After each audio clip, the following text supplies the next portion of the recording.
de la leishmania. Se ve bien, ¿no? Sí, doctor, se ve. Ya.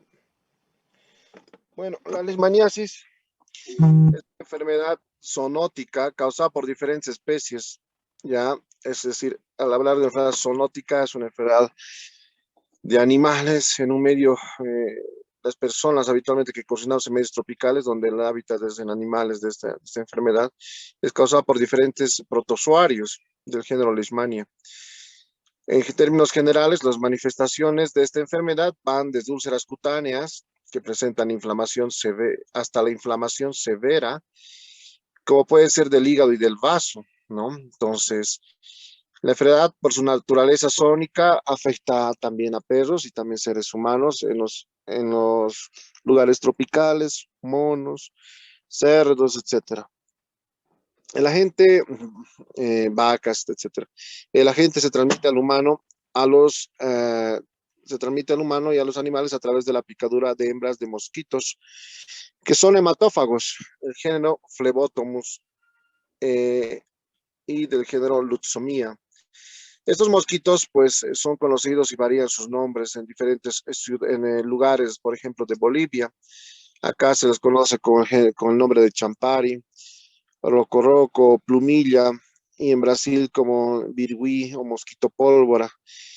Entonces, estos flebótomos, estos lutzomienses son los que transmiten y son vectores de esta enfermedad. Y eso es muy importante conocer, ¿no? Porque estos flebótomos transmiten la leishmania, el dengue, la Aedes aegypti. Entonces tenemos que saber el vector, cuál es el vector y sus características, por ejemplo, macroscópicas. La leishmania en el mundo, la leishmaniasis tegumentaria, es decir, de la piel, pues ha sido considerado como autóctono en el continente americano. Ya en varias cerámicas, en varias esculturas, pues se ha reflejado las dolencias de los enfermos en estas obras de arte. Aproximadamente 88 países en el mundo presentan casos autóctonos de leishmaniasis y la población en riesgo es de 350 millones de personas. El área endémica de la leishmania en Bolivia se extiende por más del 70% del territorio. La enfermedad fue descrita en la antigüedad desde la década del 80 en los yungas del departamento de La Paz, en el Yungas, ¿no? Del departamento de La Paz, que ya colindante con Beni. Pero hay nuevas regiones donde se realizan diversas, por las masivas migraciones y que las poblaciones se han extendido, pues es prevalente. Hablamos de La Paz, el Noriungas, en Cochabamba, la región tropical del Chapare, por ejemplo, Santa Cruz, Beni, Pando, Tarija. En el 2008, sumando los nuevos departamentos, por ejemplo, se ha llegado de 2.200 casos entre hombres y mujeres. Y eso hasta la fecha, pues ha ido aumentando exponencialmente. Esto es una estadística antigua, ¿no? Que demuestra los casos del dengue ya que tiene un promedio en Bolivia de 2.200 por año. Actualmente existen casi 4.000 casos por año en las últimas estadísticas. Las especies más comunes de leishmaniasis son Leishmaniasis brasilensis, que es la causante de la leishmania cutáneo-mucosa, la Leishmania amazoniensis, que es causante de la cutánea, la Leishmania chagassi, causante de lesiones viscerales, la Leishmania lainsoni, que son raros casos de la cutánea. La infección corresponde a una antropozoonosis que llega al hombre por la picadura de insectos infectados. Estos vectores son dípteros de la familia Phlebotomos, género Phlebotomos y Lutzomia. Y solamente las hembras que son hematófagas pueden contaminarse de un vertebrado infectado, ¿no? El parásito cambia su forma en el aparato digestivo del vector, o sea, del mosquito, y se transforma en promastigotos. En otra picadura ingresa el eventual hospedador en el humano y ahí se transforma en amastigotos intracelulares. Esta es la forma o la fisiopatología de la infección y es muy importante que conozcan. Uno, en el estadio inicial, ¿no?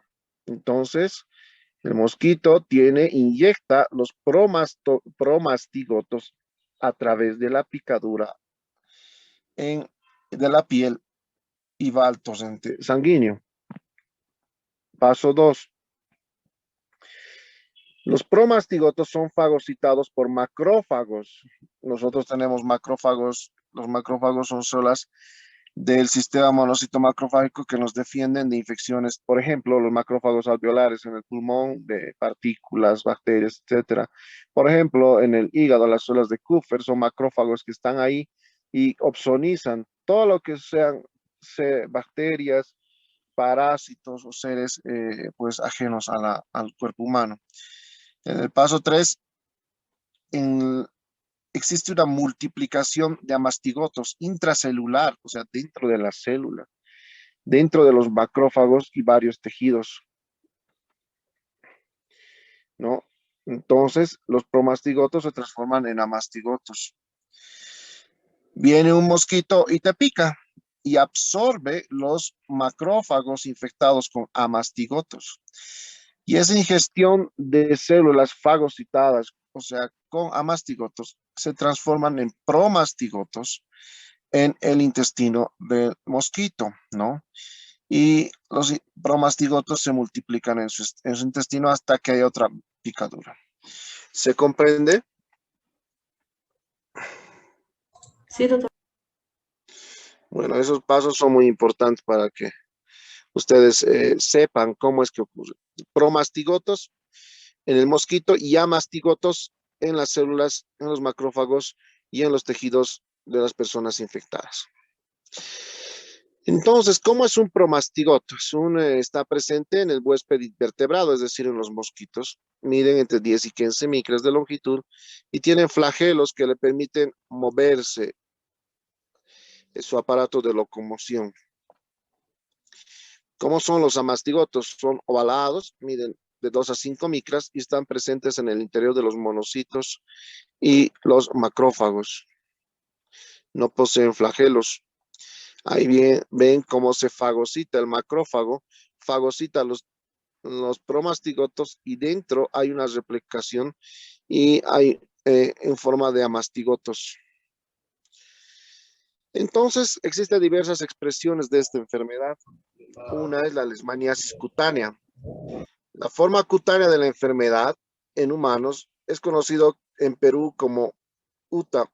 Se caracteriza por la aparición de úlceras cutáneas indoloras. En el Chapare, acá en Bolivia, le conocen con el nombre de espundia. Cuando ustedes vayan al Chapare, les dicen, tengo espundia. Son úlceras, esto es importante que sepan, en la mayoría son secas, indoloras, o sea, no duele, es una úlcera crónica que está en la mano, en los pies, o sea, en lugares donde son más susceptibles de picaduras de mosquitos, que son los antebrazos, las piernas, ¿no es cierto? Entonces, son los lugares más afectados, ¿no?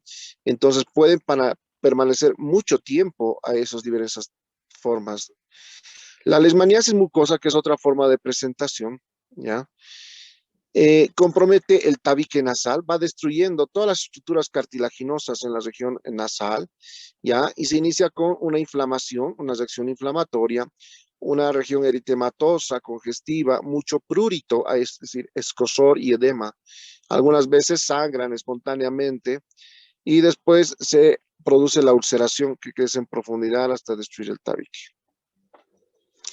La leishmaniasis visceral, también conocida como calazar con K, ahí dice calazar con C.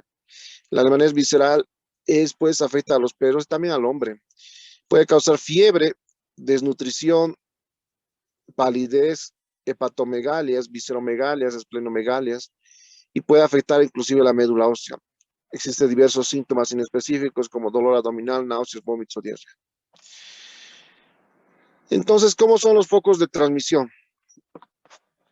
Están los animales vertebrados, el perro, los zorros, los animales silvestres, etcétera. Los flebótomos que van picando a estos animales y ocasionalmente el humano que se interpone en su ciclo de transmisión entre los zoonosis y pues es una fuente de ser un reservorio para la infección. Entonces los afectados son los seres humanos. Ahora, ¿cómo es el diagnóstico? El diagnóstico de la leishmaniasis requiere de Uno, el cuadro clínico. Uno, para las lesiones mucosas, cutáneas o viscerales. Una úlcera que no cicatriza, que se encuentra por un periodo de 2 a 4 meses, ya la parte clínica. Esto es algo muy interesante y es la experiencia que yo he tenido, por ejemplo, de trabajo en las áreas tropicales donde he trabajado bastante con leishmaniasis. Es de que la forma cutánea habitualmente es una úlcera que dura 2 a 4 meses. Allá en el Chapare le ponían en la batería de la pila, que es un ácido, para que quemar totalmente esta úlcera. Y aún así, pues a veces podía disminuir de tamaño, pero no se perdía. Entonces, pues ahí está la úlcera, ¿no?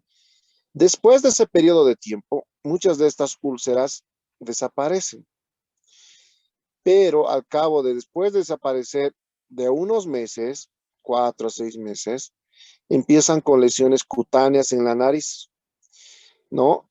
En el paladar blando, empiezan con inflamación, una nariz eritematosa, ya, y úlceras. Entonces, esa es la forma habitual en Bolivia. En Bolivia no hay mucha leishmaniasis visceral, hay leishmaniasis cutánea y mucocutánea, o en forma separada o combinada.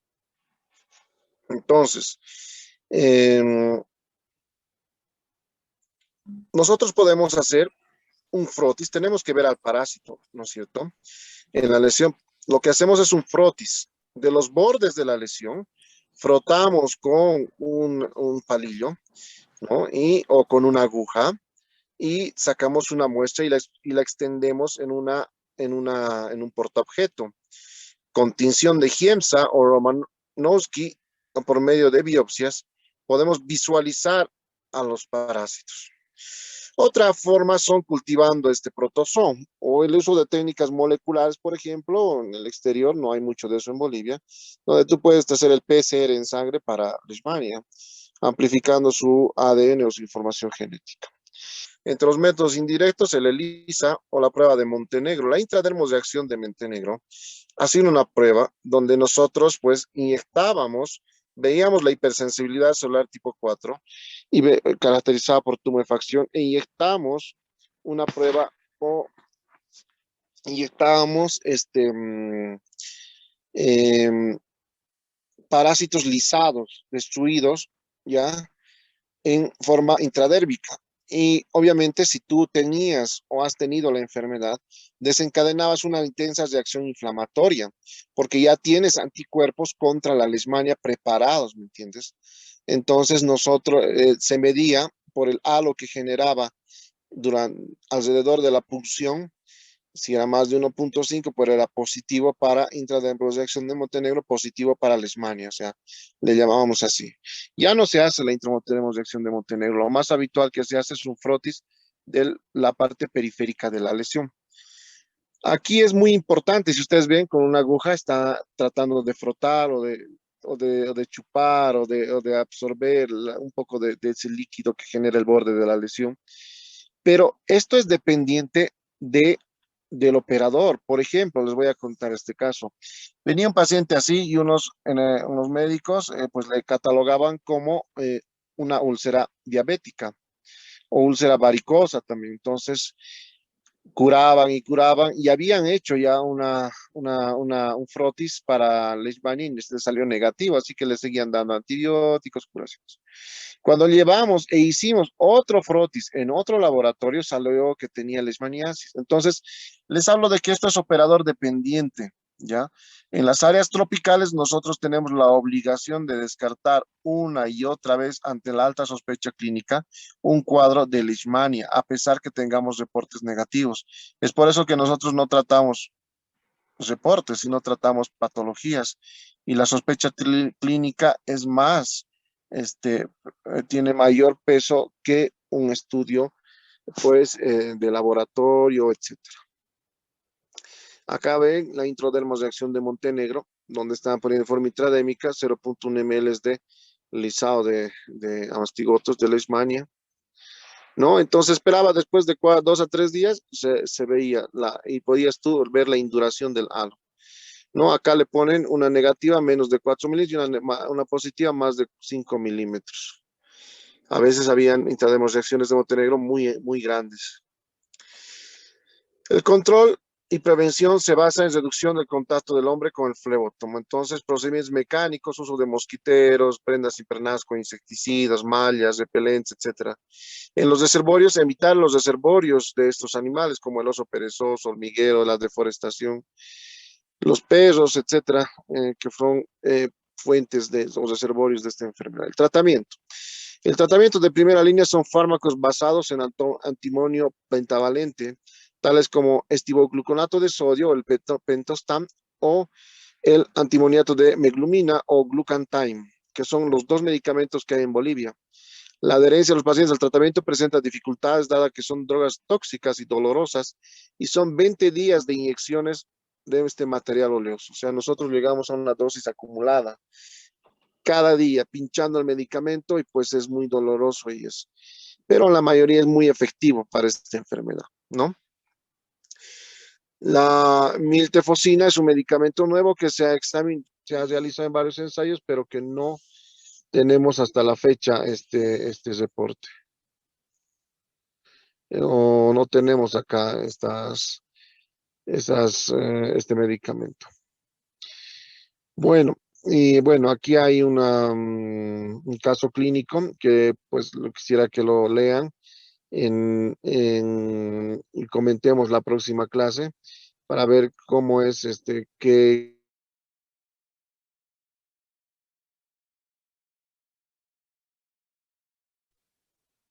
ya no sé si tienen alguna duda, alguna pregunta. No, doctor. Ya. No, doctor, gracias. No, doctor, gracias. Un link voy a mandar un link de un artículo de leishmaniasis y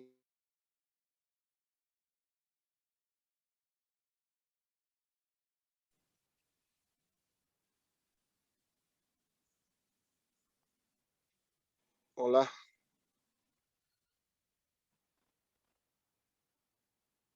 Voy a mandar voy a mandar una paper, de leishmaniasis al grupo para que puedan leerlo y podamos ver sus dudas y resuelvan el caso clínico que ahí menciona o qué comentarios tienen de ese caso clínico. ¿Ya? Ok, doctor. Está bien, doctor. Hola. Hola. Hola. Ya, les voy a enviar información y leen este caso clínico que hay en la presentación. Les voy a mandar el link de esta presentación, ¿ya? Gracias. Ya, Nos doctor. vemos el próximo lunes. Gracias. Chao, chao. Ok, gracias, doctor. Chao.